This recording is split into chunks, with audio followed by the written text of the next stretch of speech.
구약성경 창세기 3장 1절에서 13절의 말씀입니다.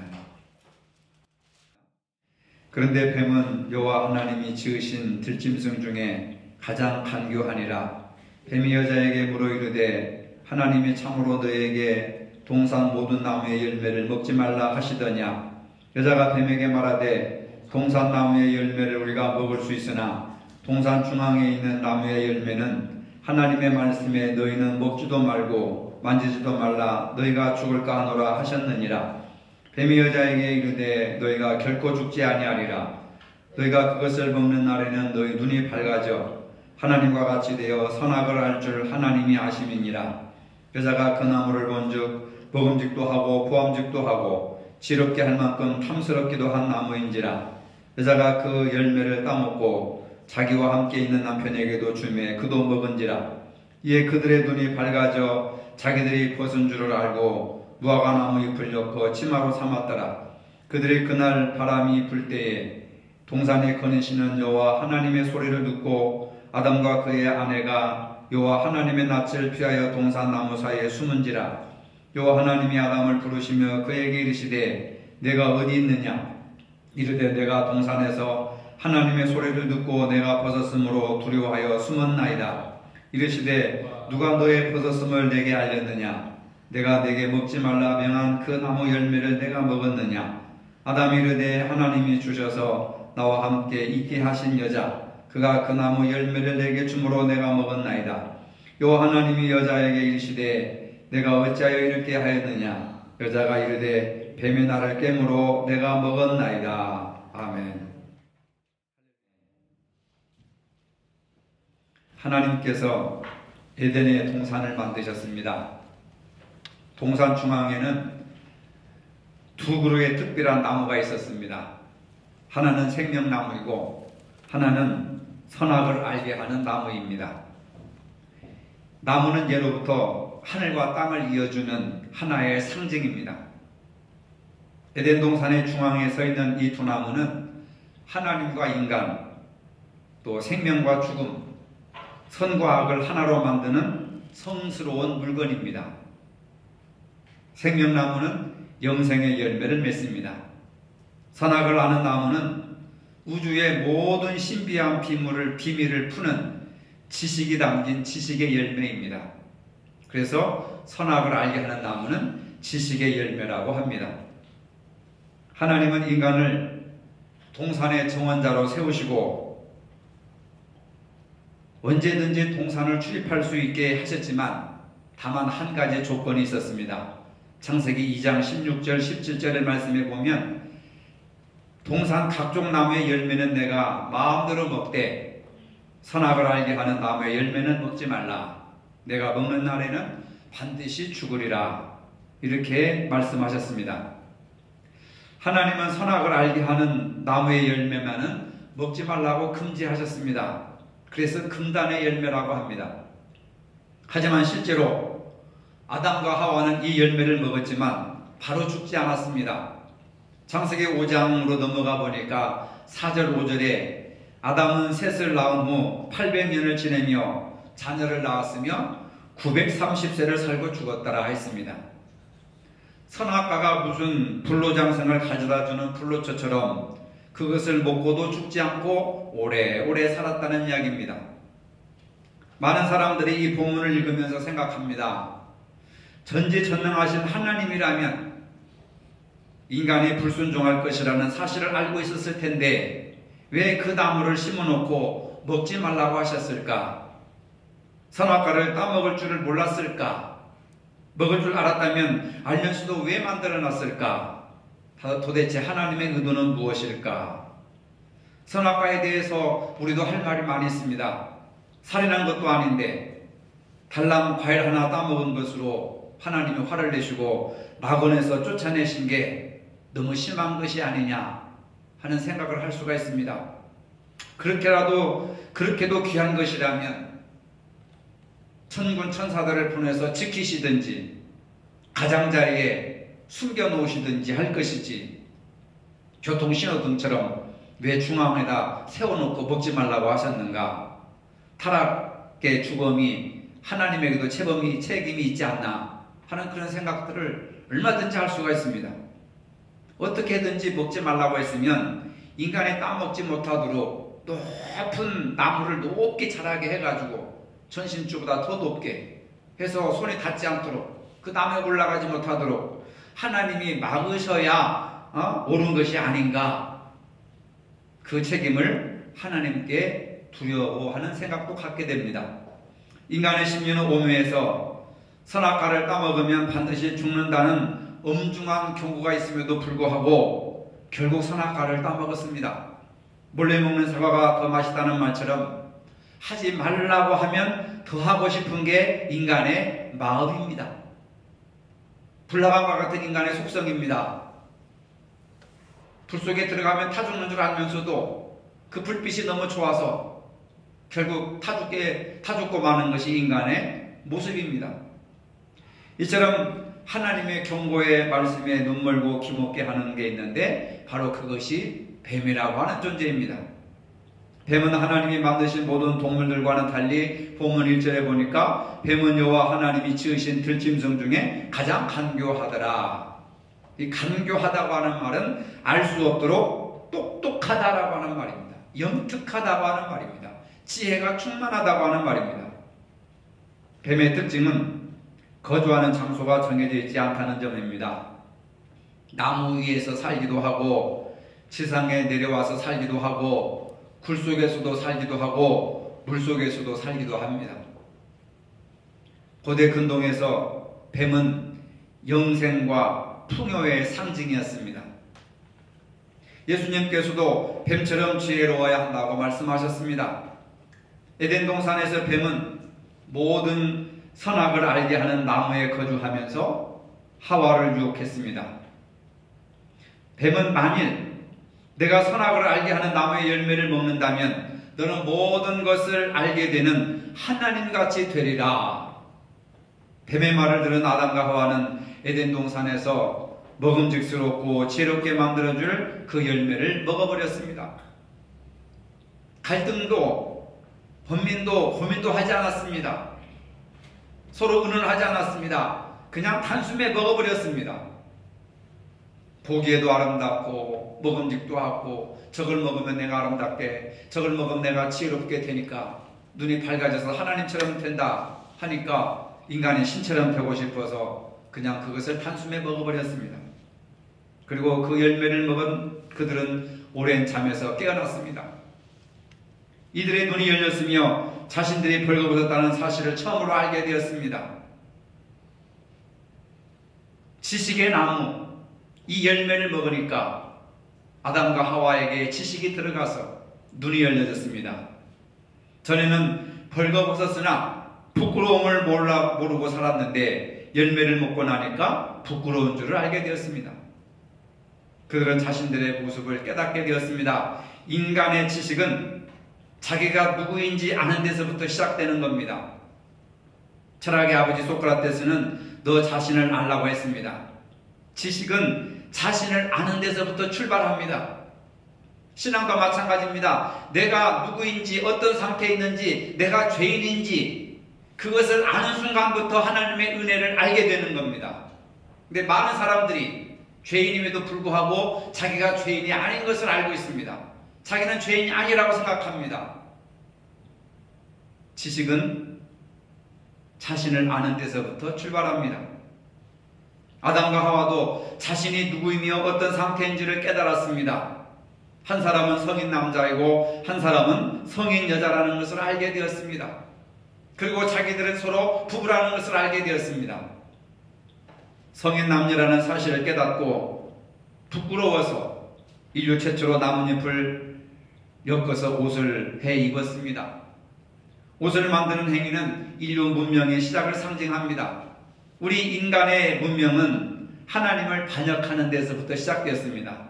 그것이 이후에 바벨탑 사건으로 이어져 나가고 그것을 구원하기 위해서 노아는 또 다른 문명인 방주를 만들어내는 그런 역사로 이어지게 되는 겁니다. 하나님이 그 열매를 먹는 날에는 정령 죽는다고 말씀하셨습니다. 그런데 아담은 30세까지 살았습니다. 죽는다는 의미는 하나님과 관계가 단절된다는 뜻입니다. 하나님과 관계가 깨진다는 뜻입니다. 본문 8절에 보니까 그들이 하나님의 소리를 듣고 아담과 그의 아내가 여호와 하나님의 낯을 피하여 동산 나무 사이에 숨은지라. 여기에 중요한 동사 두 개가 나옵니다. 하나는 피했다는 말이고 하나는 숨었다고 하는 말입니다. 지식을 알게 하는 나무의 열매를 맺고 자기들이 성인이라는 것을 깨닫고 그리고 자기들이 죄를 지었다는 것을 깨닫고 부끄러워서 하나님 앞에 숨었다는 겁니다. 누구를 피해서 숨었습니까? 하나님을 피해서 숨었습니다. 하나님과의 관계가 단절됐습니다. 이것이 범죄한 후에 아담과 하와에게 나타난 최초 현상입니다. 하나님을 두려워하여서 피하고 숨었다는 겁니다. 이후 인간은 하나님으로부터 끝없이 달아나고 있습니다. 하나님이 구원과 축복과 사랑의 대상이 아니라 공포와 두려움의 대상이 되었습니다. 그게 오늘날까지 계속되고 있습니다. 우리는 하나님께로부터 너무 멀리 달아났습니다. 하나님조차도 가물가물합니다. 아니, 오늘이 주일인가? 오늘이 수요일인가? 오늘이 금요일인가? 오늘이 교회 가는 날인가? 하나님조차 교회 가는 날조차도 가물가물하고 잊어버릴 때가 많이 있습니다. 인간이 어디서 왔습니까? 라고 물으면 원숭이가 진화해서 왔을까 생각을 합니다. 다들 그렇게 생각하고 학교에서도 그렇게 열심히 가르치고 있습니다. 우리나라에서는 특히 단군 신화에서 우리가 곰의 후손이라고 이야기하고 그것을 믿으라고 교과서에 기록하고 있습니다. 인간은 하나님의 말씀에 불순종하면서 하나님과 동행하던 자리에서 벗어나게 됐습니다. 홀로 판단하고 뱀과 함께 불평하고 남을 탓하고 핑계를 대면서 살게 되었습니다. 축복의 공간을 버리고 뱀의 소리를 선택하면서 살게 되었습니다. 잘 산다고 하는 것이 무엇인가를 많이 소유하는 것을 생각하고 남을 지배하는 것으로 생각하고 누군가 위에서 군림하는 것으로 생각하고 다른 사람을 해치고 다른 사람의 것을 빼앗고 심지어는 다른 사람을 죽이고 자기 것으로 만드는 것을 잘 사는 것으로 착각하며 살고 있습니다. 그렇게 사는 것이 성공이고 잘 사는 것으로 이해하고 있습니다. 이것이 바로 뱀의 간교한 목적이기도 하는 겁니다. 지금도 뱀은 하나님과 인간 사이를 멀어지게 하고 있습니다. 인간이 인간을 지배하게 하고 서로 시게 하게 하고 싸우도록 유도합니다. 인간에게 주어졌던 모든 축복과 권리를 망각해서 하나님 없이 하나님처럼 하나님의 자리에 앉아서 살게 하는 인간의 욕망을 부추기고 있습니다. 먹어봐라. 먹으면 죽지 않고 하나님처럼 되는 것이다. 하나님처럼 된다는 게 얼마나 좋은 것입니까? 인간을 하나님의 사랑에서 벗어나게 하려고 하나님의 영향력에서 멀어지게 하려고 하나님 간섭 안 받게 하려고 탕자의 둘째 아들처럼 돈만 있으면 아버지의 집을 떠나면 내 마음대로 살 수 있고 내 행복을 살 수 있다 이렇게 생각하는 겁니다. 하나님이 아담에게 왜 나무 열매를 먹었느냐고 묻습니다. 아담은 하나님이 주셔서 나와 함께 살게 한 그 여자가 먹으라고 해서 먹었다고 합니다.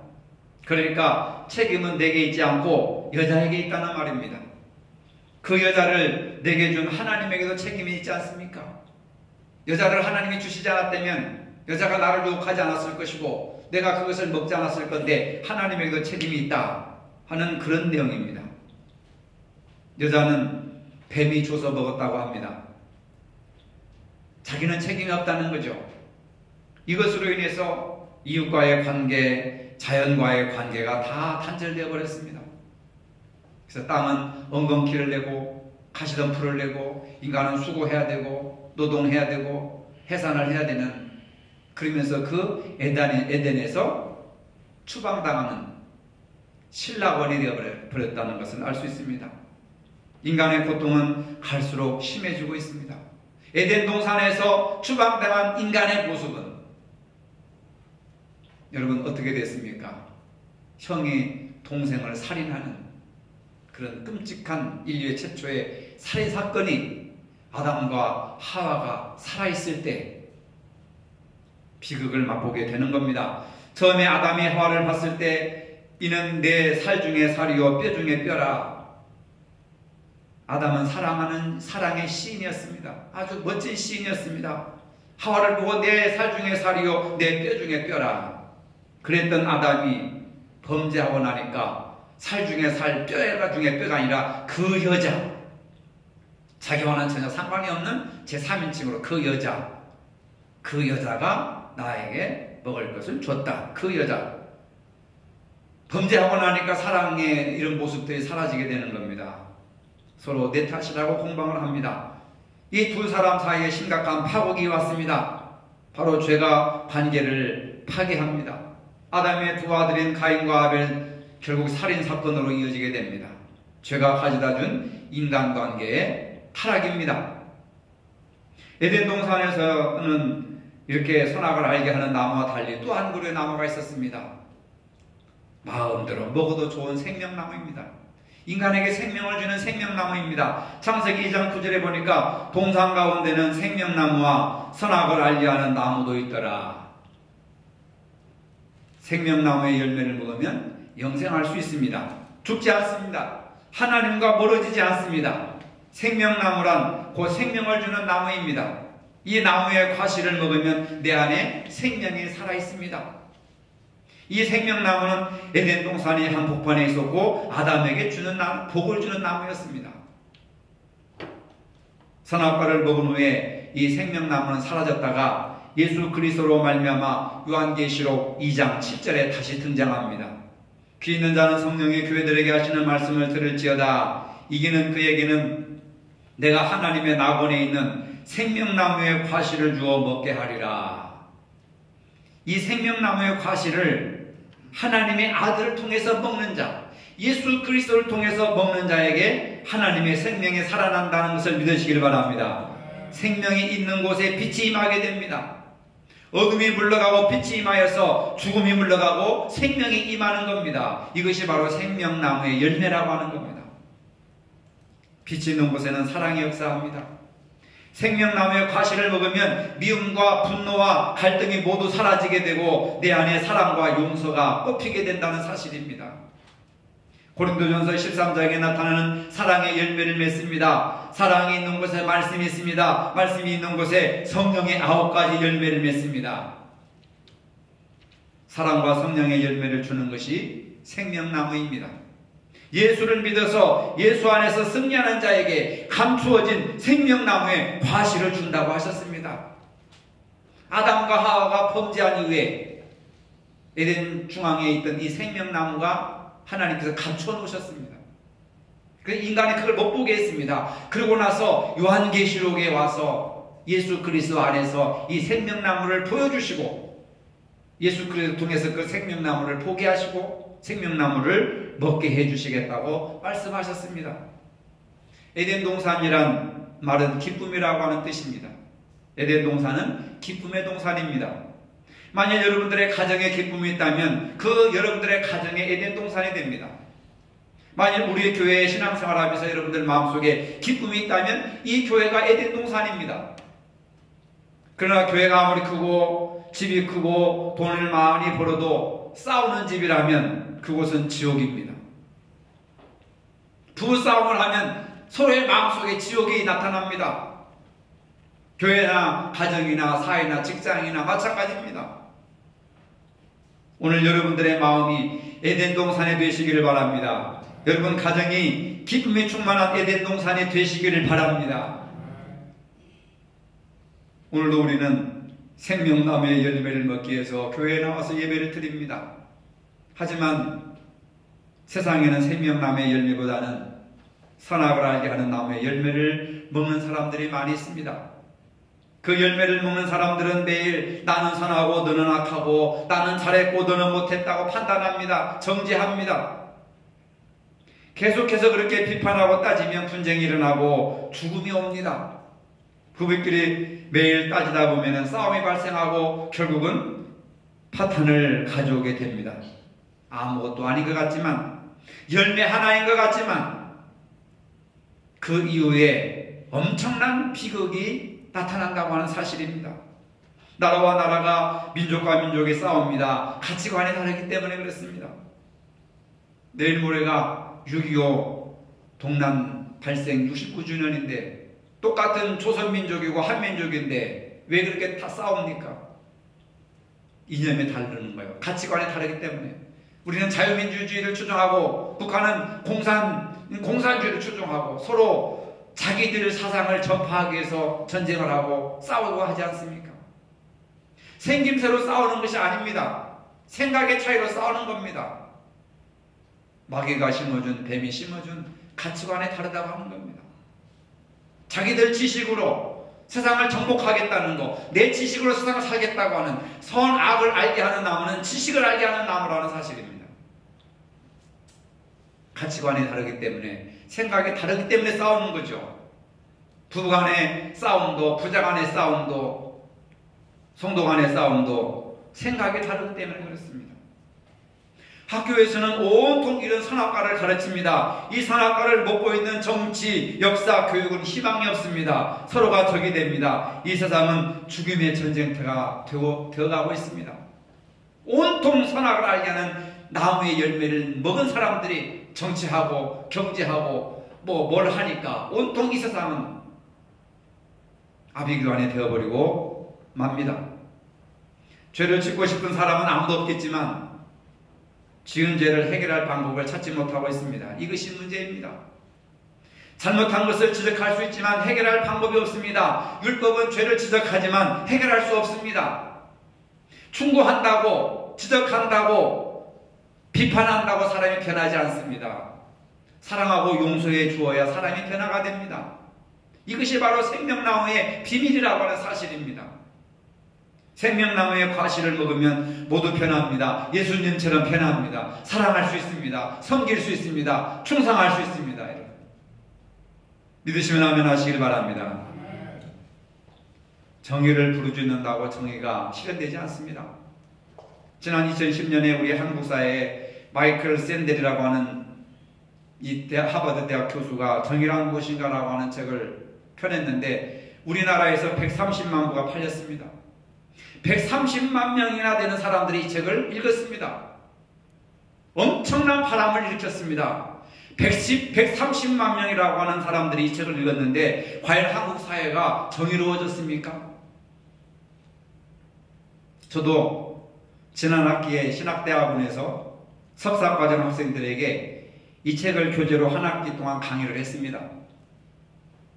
학기 말이 되어가지고 그 책 내용에 나오는 여러 가지 어떤 개념들을 가지고 지정해 주면서 대학 석사과정이니까 목사님들입니다. 전부. 그래서 소논문을 A4 용지로 15장 미만의 소논문을 쓰라고 이렇게 숙제를 줬습니다. 방학이 되어서 숙제를 이렇게 받아보니까 자기가 연구하고 공부한 내용을 쓴 것이 아니라 인터넷에서 나와 있는 것들을 전부 가져다가 그대로 제출한 학생들이 많이 있었습니다. 그래서 비학점을 줬습니다. 대학원에서 비학점은 학부에서 비학점과 마찬가지입니다. 60점 정도밖에 안 됩니다. 제가 느꼈습니다. 목사들이 석사 학위를 하기 위해서 공부하러 왔으면 제대로 공부를 해야 되는데 정의란 무엇인가 라고 하는 책 내용을 인터넷에서 뺏겨가지고 자기들 나름대로 짜집게 해가지고 제출한 그 모습을 보고 참 정의롭게 산다고 하는 것이 굉장히 어려운 일이구나 하는 것을 알게 되었습니다. 선악과를 먹은 아담과 하와의 후예들도 마찬가지입니다. 선악과는 해답이 없습니다. 그럼에도 불구하고 우리는 오늘도 선악과를 비타민 먹듯이 계속해서 먹고 있습니다. 눈이 밝아지게 되고 지혜롭게 되고 하나님처럼 된다고 하니까 모두가 다 하나님의 자리에 앉고 싶어 합니다. 그래서 남을 판단하고 비판하고 지적하고 그럽니다. 이제는 우리가 생명나무의 열매를 먹어야 합니다. 생명나무의 열매를 먹어야 여러분들이 삽니다. 생명나무의 열매를 먹어야 나도 살고 가정도 살고 교회도 살아납니다. 평화롭게 살 수 있습니다. 서로 사랑할 수 있습니다. 서로 섬김의 자세로 낮아질 수가 있습니다. 서로 용서하고 서로 이해하고 내가 잘못했다고 화해할 수 있습니다. 모두가 하나님 자리에 앉아서 명령하고 지시하고 섬김을 받기를 원합니다. 가정이나 사회나 직장에서나 어느 곳에서나 마찬가지입니다. 생명나무이신 예수님은 지는 자가 이기는 자이고 포기하는 자가 얻는 것이라고 말씀하셨습니다. 높아지려거든 먼저 낮아지고 섬김을 받으려거든 오히려 먼저 섬기라고 하셨습니다. 그리고 예수님이 이 땅에 오신 목적도 남을 섬기려 오셨다고 하셨습니다. 이 말씀을 이루시기 위해서 예수님은 십자가에 죽으셨습니다. 그렇게 살면 망하는 것이 되고 안 되는 것 같지만은 그것이 복음인 줄로 믿으시기를 바랍니다. 섬기는 것이 무능하고 부족하고 모자라서 가난해서 힘이 없어서 그러는 것이 아닙니다. 그것이 사는 것이고 그것이 생명을 살리는 것이고 그것이 예수님의 삶의 모습이고 그것이 복음이기 때문에 그렇게 낮아지고 겸손한 자세로 내려가는 겁니다. 주님 뜻대로 사는 것이 생명나무의 열매를 먹는 것임을 믿으시기를 바랍니다. 범죄한 인간이 제일 먼저 한 것이 뭡니까? 나뭇잎으로 치마를 입었습니다. 벗은 것이 부끄러웠습니다. 우리는 나를 물질로 치장하면 달라질 것이라고 생각합니다. 명예가 생기면 달라질 것이라고 생각합니다. 권력을 누리면 다른 삶을 살 것처럼 생각합니다. 그래서 어설픈 무화과나무로 치마를 입고 자신을 치장합니다. 그러나 그것으로 자신을 바꿀 수가 없습니다. 자신을 세상의 것으로 치장하면 할수록 하나님과 더 멀어지게 된다는 사실입니다. 좋은 집으로 치장하고 좋은 땅으로 좋은 건물로 좋은 옷으로 좋은 물건으로 자신을 화려하게 과시하고 싶어 하는 겁니다. 죄짓고 두려워 나뭇잎으로 자신을 치장한 아담과 하와의 모습을 판박이같이 오늘 현대인들도 닮아가고 있습니다. 선악과를 따먹으면 하나님처럼 될 것 같지만은 그래서 내 인생이 달라지고 내 존재가 달라질 것 같지만 결과는 어떻게 되었습니까? 오히려 하나님과 더 멀어지게 되었습니다.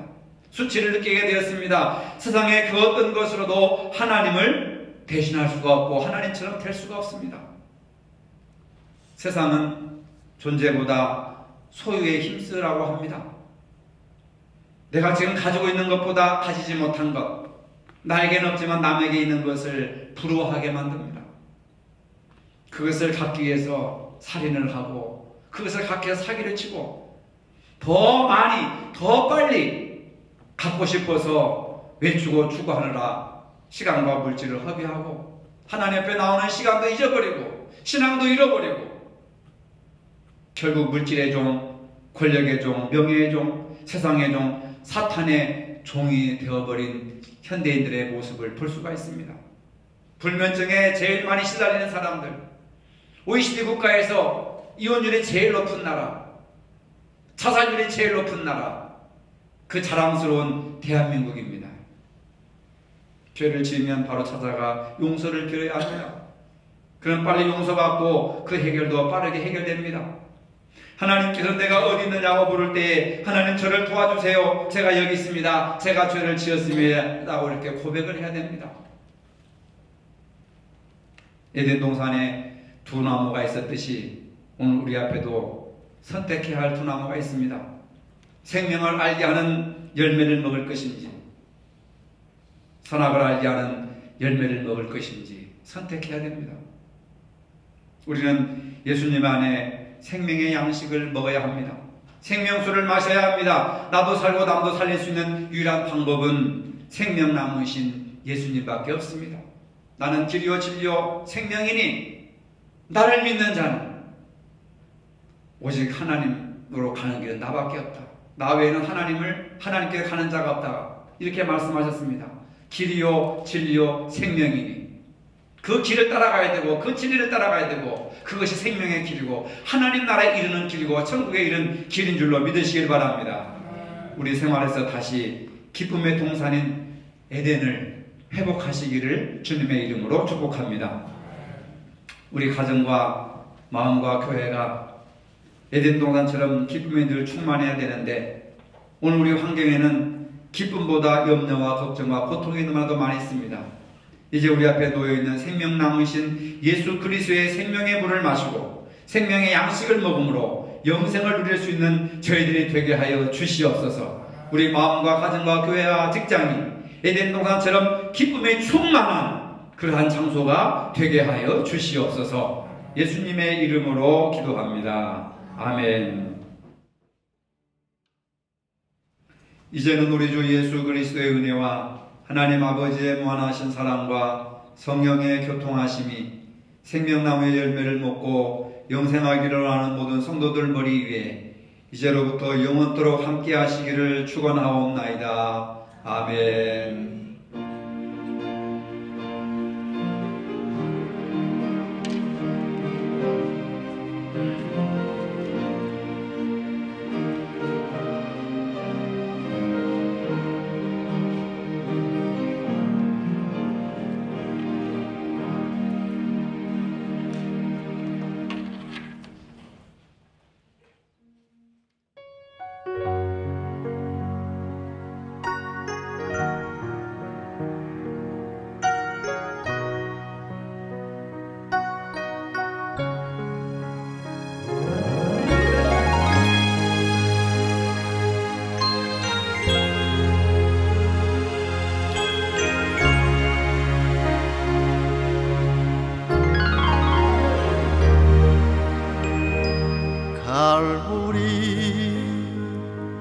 언덕에 주님의 십자가 그 피로 내 죄를 깨끗하게 씻었네. 생명의 꽃 피었네. 열매 맺혔네. 나는 다시 태어났네. 그 이름 생명나무라. 절망과 고통에 세상길 헤매일 때 예수님 품으로 나를 인도하셨네. 생명의 꽃 피었네. 열매 맺혔네. 나는 다시 태어났네. 그 이름 생명나무라.